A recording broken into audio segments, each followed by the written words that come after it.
வணக்கம். நான் உங்க விக்னேஷ் அண்ட் வெல்கம் பேக். நம்ம எல்லாம் இந்த ஈரான் இஸ்ரேல் கான்ஃபிளிக்ட் பத்தி என்ன நினைச்சிருப்போம்? ஈரான் பாத்தீங்கன்னா அமெரிக்கா முன்னாடியில ஒரு தூசு மாதிரி. ஈரான் தான் பாத்தீங்கன்னா நீங்க சீக்கிரம் இந்த வாரம் முடிச்சிருங்கன்னு சொல்லி அமெரிக்கா காலில் விழுவோம் நினைச்சிருப்போம். இப்போ அதுக்கு அப்படியே ஆப்போசிட்டான அமெரிக்காங்கிறது இந்த உலகத்திலே பெரிய கண்ட்ரி, ஒரு சூப்பர் பவர் கண்ட்ரி. அப்படிப்பட்ட அந்த கண்ட்ரியோட பிரசிடென்டான டொனால்ட் ட்ரம்ப் பாத்தீங்கன்னா இப்போ நாங்க ஒரு 15 கண்டிஷன் ஈரான் உங்ககிட்ட நாங்க கொடுக்குறோம், இதுக்கு நீங்க ஓகே அப்படின்ட்டீங்கன்னா நாங்க வந்து உங்களை அடிக்க மாட்டோப்பா, இதோட இந்த வாரம் பாத்தீங்கன்னா முடிச்சுக்கலாம் அப்படின்னு சொல்லி அமெரிக்கா பத்தின இப்ப இறங்கி போக ஆரம்பிச்சிட்டாங்க. அப்படியே நம்ம ஈரான் சைடு பாத்தீங்கன்னா அவங்களும் இறங்கிட்டாங்களான்னு கேட்டீங்கன்னா ஈரான் இன்னுமே பாத்தீங்கன்னா அந்த ஒரு மூட்ல இருந்து அவங்க வெளியே வர்றதாவே கிடையாது. நீங்க சொல்றது சொல்லுங்க, நாங்க பண்றது பண்றோம் அப்படிங்கிற மாதிரிதான் ஈரானோட மோடு இருந்துட்டு இருக்கு. இந்த பக்கம் இஸ்ரேல் பாத்தீங்கன்னா ஃபர்ஸ்ட் இப்படி டொனால்ட் ட்ரம்ப் எல்லா நேட்டோ கண்ட்ரிஸையும் வாங்க வாங்கன்னு கூப்பிட்டு இருந்தாரு. இப்ப இஸ்ரேலோட பிஎம் ஆன பெஞ்சமின் நெத்தன்யாஹூ அவர் என்னன்னா இந்த உலகத்துல இருக்கிற எல்லா நாட்டையும் கூப்பிட்டு இருக்காரு, நீங்க வாங்க அப்படின்னு. சோ இந்த வீடியோ நம்ம என்ன பார்க்க போறோம்னா இந்த 15 கண்டிஷன் என்ன, டொனால்ட் ட்ரம்ப் அப்படி என்னதான்ப்பா அங்க போய் வச்சிருக்காரு, ஈரான் இதுக்கெல்லாம் ஓகே சொல்லுவாங்களா, சோ சொல்ல முடியக்கூடிய கண்டிஷன் தான் அவர் அங்க வச்சிருக்காரா அப்படிங்கறத பார்க்க போறோம். சோ அதுலயும் இப்போ நம்ம ஈரான் இஸ்ரேலோட கான்ஃபிளிக்ட் சின்ன சின்ன அப்டேட்டையும் நம்ம சேர்த்து பார்க்க போறோம். அதுக்கு முன்னாடி கீழே இருக்கிற சப்ஸ்கிரைப் பட்டனை சப்ஸ்கிரைப் பண்ணிட்டீங்கன்னா நானும் ஹாப்பியா இருப்பேன். இந்த மாதிரி வீடியோ நீங்களும் பார்த்தீங்கன்னா ஃப்ரீயா பார்க்கலாம். சோ மறக்காம கீழே இருக்கிற சப்ஸ்கிரைப் பட்டனை சப்ஸ்கிரைப் பண்ணிருங்க. ஒரு 2 days முன்னாடி ட்ரம்ப் என்ன சொல்லியிருந்தாருன்னா ஒரு 48 hours பாத்தீங்கன்னா கேஸ் ஃபயர் பாத்தீங்கன்னா நான் கிளைம் பண்றேன் அப்படின்னு சொல்லியிருந்தாரு. அந்த 48 மணி நேரம் முடிஞ்சக்கு அப்புறம் மறுபடியும் நான் இந்த 5 நாள் பாத்தீங்கன்னா நான் கேஸ் ஃபயர் பாத்தீங்கன்னா அறிவிக்கிறேன். நாங்க ஈரான்ல இருக்கக்கூடிய இந்த ஆயில் ரிஃபைனரியா இருக்கட்டும், அங்க இருக்கிற இந்த எலக்ட்ரிசிட்டி ப்ரொடியூஸ் பண்ற பவர் பிளான்ஸா இருக்கட்டும், நாங்க பாத்தீங்கன்னா கை வைக்க மாட்டோம் அப்படின்னு சொல்லி டொனால்ட் ட்ரம்பே பாத்தீங்கன்னா சொல்லியிருக்கிறாரு. வெறும் இது மட்டும் தான். சோ அப்படி சொன்ன இதே டொனால்ட் ட்ரம்ப் என்ன பண்ணியிருக்காருன்னா யூஎஸ்லயே one of the most powerful ஃபோர்ஸான யூஎஸ் 82N ஏர்போன் அப்படிங்கிற இந்த ஒரு ஃபோர்ஸ்ல இருக்கிற 3000 சோல்ஜர்ஸை பத்தினா அங்க இருக்கிற மிடில் ஈஸ்ட்ல இருக்கிற ஈரான் அடிக்கிறதுக்கு சோ இறக்கி இருக்கிறதா அங்க இருக்கிற நிறைய மீடியா பத்தின சொல்லிட்டு இருக்கிறாங்க. சோ இதையொட்டி ஈரானும் என்ன பண்ணிருக்காங்க, ஈரான் அமைதியா இருக்காங்களான்னு கேட்டீங்கன்னா ஈரான் இப்ப டைரக்டா பாத்தீங்கன்னா இஸ்ரேல் அடிக்க ஆரம்பிச்சிட்டாங்க. என்னடா இதுக்கு முன்னாடி இஸ்ரேல் அடிக்கலன்னு கேட்டீங்கன்னா இஸ்ரேல் அடிச்சாங்க, ஆமா. ஆனாலும் அங்க இருக்கிற ஹெஸ்புல்லா அமைப்பும் அங்க இருக்கிற காசா அமைப்பும் இவங்களோட ஒரு ப்ராக்சினால அவங்க பாத்தீங்கன்னா இஸ்ரேலுக்குள்ள பாத்தீங்கன்னா நிலவழியா போய் அடிச்சிட்டு இருந்தாங்க. சோ இஸ்ரேல ஈரான் பாத்தீங்கன்னா ஃபுல் ஃபிளட்ஜா அடிக்க கிடையாது. இப்போ நேத்து நைட்ல இருந்து பாத்தீங்கன்னா இஸ்ரேல் மேல அவங்களோட கேபிட்டல்ல எக்கச்சக்கமான மிசைல் வச்சு அடிக்கிறாங்க, கிளஸ்டர்ஸ் ஆஃப் பாம்ஸ் அதை கொண்டு வந்து வீசுறாங்கன்னு சொல்லி இந்த மாதிரி நிறைய மிசைல்ஸ் பாத்தீங்கன்னா ஈரான் இங்க இருந்து இஸ்ரேல பாத்தீங்கன்னா அடிச்சிட்டு இருக்காங்க. இதுக்கு ஆப்போசிட்டாவும் இஸ்ரேல் நேத்து நைட்டு மட்டும் 50 மிசைலுக்கு மேல ஈரானோட டெஹரன் அப்படிங்கிற அவங்களோட கேபிட்டல் சொல்லி அடிச்சிருக்காங்க. சோ இந்த மாதிரி பாத்தீங்கன்னா என்னதான் ட்ரம்ப் கேஸ் ஃபயர் அப்படின்னு நம்ம சொன்னாலும் இந்த வார் பாத்தீங்கன்னா இன்னுமே ஃபுல் ஃபிளட்ஜா போய்கிட்டு தான் இருக்கு. சோ செகண்ட் நம்ம என்ன பார்க்க போறோம்னா இந்த 15 கண்டிஷன் என்ன அப்படின்னு பார்க்க போறோம். ஃபர்ஸ்ட் கண்டிஷனா ட்ரம்ப் என்ன சொல்றாருன்னு பாத்தீங்கன்னா ஈரான் டிஸ்மேண்டில் தி நியூக்ளியர் கேப்பபிலிட்டிஸ், அதாவது அவங்களோட அந்த நியூக்ளியர் ஆயுதம் தயாரிக்கக்கூடிய இந்த மாதிரி நிறைய பெரிய நியூக்ளியர் கேப்பபிலிட்டிஸ் எல்லாம் பாத்தீங்கன்னா டிஸ்மேண்டில் பண்ணணும் அப்படிங்கிறாரு. செகண்டா என்னன்னா nuclear weapon never manufacturing by Israel, நீங்க இந்த வரலாற்றிலேயே நியூக்ளியர் வெப்பன் அப்படிங்கிறது உங்க அகராதிலேயே இருக்கக்கூடாது, நீங்க மேனுஃபேக்சரே பண்ணக்கூடாது அப்படின்னு சொல்றாரு. தேர்ட் ஃபேக்டர் என்ன சொல்றான்னு பாத்தீங்கன்னா என்ரிச்டு யுரேனியம், இதை வச்சுதான் பாத்தீங்கன்னா நம்ம நியூக்ளியர் கேப்பபிலிட்டியுடைய மிசைல்ஸ் எல்லாம் பாத்தீங்கன்னா தயாரிக்க முடியும். அப்படிப்பட்ட நியூக்ளியர் வெப்பன் உருவாக்க தேவையான என்ரிச் யுரேனியத்தையும் நீங்க பாத்தீங்கன்னா இந்த டெரிட்டரி ஈரானோட டெரிட்டரியிலே பாத்தீங்கன்னா நீங்க ப்ரொடியூஸ் பண்ணக்கூடாதுங்கிறாரு.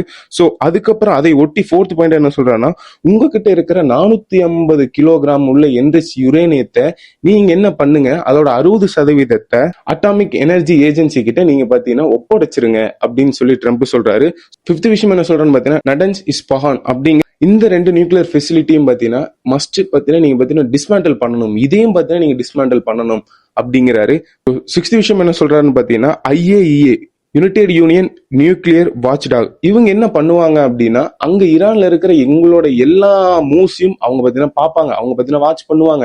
நீங்க என்னென்ன மிசைல் தயாரிக்கிறீங்க என்ன பண்றீங்க அப்படிங்கிறது உங்க நாட்டுக்குள்ள நடக்கிறதா நீங்க டிரான்ஸ்பரண்டா இருக்கணும் அப்படின்னு சொல்றாரு. 7th விஷயம் என்ன சொல்றேன்னா இந்த மாதிரி ஹெஸ்புல்லா அந்த மாதிரி அவங்களோட ப்ராக்சிக்கு எல்லாம் பாத்தீங்கன்னா உங்க ஈரான்ல இடம் இருக்கக்கூடாது அப்படின்னு சொல்றாரு. 8th விஷயம் என்ன சொல்றாருன்னா Iran must cease the funding direction and arming its region proxy, அதாவது இந்த மாதிரி ஹெஸ்புல்லா இந்த மாதிரி அவங்களோட அமைப்புக்கு நீங்க ஃபண்டிங் பண்ணக்கூடாது, அவங்களுக்கு நீங்க எதுவுமே பண்ணக்கூடாது, அவங்களுக்கு பார்த்தீங்கன்னா நீங்க ஆர்மி வெப்பன் எல்லாம் பார்த்தீங்கன்னா நீங்க ப்ரொடியூஸ் கொடுக்குறீங்க, அதையும் பார்த்தீங்கன்னா நீங்க முற்றிலுமா தவிர்க்கணும் அப்படின்னு சொல்றாரு. 9th விஷயம் என்ன சொல்றாருன்னா இந்த ஸ்ட்ரெயிட் ஆஃப் ஹார்மோஸ் இந்த வேர்ல்டுலயே one of the most watchable பிளேஸ்னா அது இப்போதைக்கு பார்த்தீங்கன்னா ஸ்ட்ரெயிட் ஆஃப் ஹார்மோஸ் தான். இப்படிப்பட்ட இந்த ஸ்ட்ரெயிட் ஆஃப் ஹார்மோஸை நீங்க ஃப்ரீயா விட்டுறணும். வேர்ல்ட்ல இருக்கிற எல்லா கப்பல்ஸும் பார்த்தீங்கன்னா இப்போ நீங்க போயிட்டு வரலாம் அப்படிங்கிற மாதிரி நீங்க சொல்லணும் அப்படின்னு சொல்லி அவர் சொல்றாரு. 10th விஷயமா பார்த்தீங்கன்னா ஈரானோட மிசைல்ஸ், அது மட்டும் இல்லாம அவங்களோட அந்த ப்ரோக்ராம்ஸ், மிசைல் ப்ரோக்ராம்ஸ்ல பார்த்தீங்கன்னா நீங்க லிமிட்டைஸ் பண்ணிக்கணும். அதாவது ரொம்ப ரேஞ்ச் உள்ள கூடிய மிசைலும் பார்த்தீங்கன்னா நீங்க தயாரிக்க கூடாது, ரொம்ப குவான்டிட்டியும் பார்த்தீங்கன்னா நீங்க தயாரிக்க கூடாது அப்படின்னு சொல்லி சொல்றாரு. அடுத்து என்ன சொல்றான்னு பார்த்தீங்கன்னா ஈரான்ல நாங்க போட்டுக்கிற சாங்ஷன்ஸ்ல பார்த்தீங்கன்னா நாங்க எடுத்துக்கிறோம், அதாவது நாங்க பார்த்தீங்கன்னா மறுபடியும் ரிவைஸ் பண்ணிக்க நாங்க பார்த்தீங்கன்னா திருப்பி எடுத்துக்கிறோம், நீங்க இந்த மாதிரி கண்டிஷன்ல நீங்க ஃபாலோ பண்ணணும் அப்படிங்கிறாரு. ஸோ அடுத்து என்னன்னு பார்த்தீங்கன்னா புஷேர் அப்படிங்கிற பிளான்ட் அப்படின்னு ஈரான்ல பார்த்தீங்கன்னா ஒரு பிளான்ட் இருக்குது.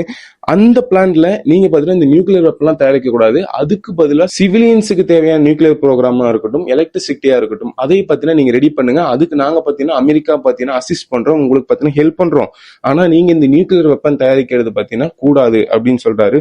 ஸோ கடைசியா என்ன சொல்றாங்க பார்த்தீங்கன்னா அமெரிக்கா பார்த்தீங்கன்னா ஆல்ரெடி ஈரான் மேல பார்த்தீங்கன்னா சாங்ஷன் விதிச்சிருக்காங்க. ஸோ அப்படிப்பட்ட சாங்ஷன் எது அப்படின்னு பார்த்தீங்கன்னா ஆயில், ஃபியூயல், அது மட்டும் இல்லாம இந்த மாதிரி இதெல்லாம் பார்த்தீங்கன்னா ஏதோ கண்ட்ரி பை பண்ணுச்சுன்னா அதுக்கு அமெரிக்காவோட செகண்டரி சாங்ஷன் பார்த்தீங்கன்னா அந்த பை பண்ண கண்ட்ரி மேலேயும் போடப்படும் அப்படின்னு சொல்லி ஒரு சாங்ஷன் இருக்கு. அது மட்டும் இல்லாம ஈரான்ல இருக்கிற பெரிய பெரிய பேங்க்ஸா இருக்கட்டும், அவங்க பார்த்தீங்கன்னா இன்டர்நேஷனலா நம்ம ட்ரேட் பண்றது இது டாலர்ஸ் தான்.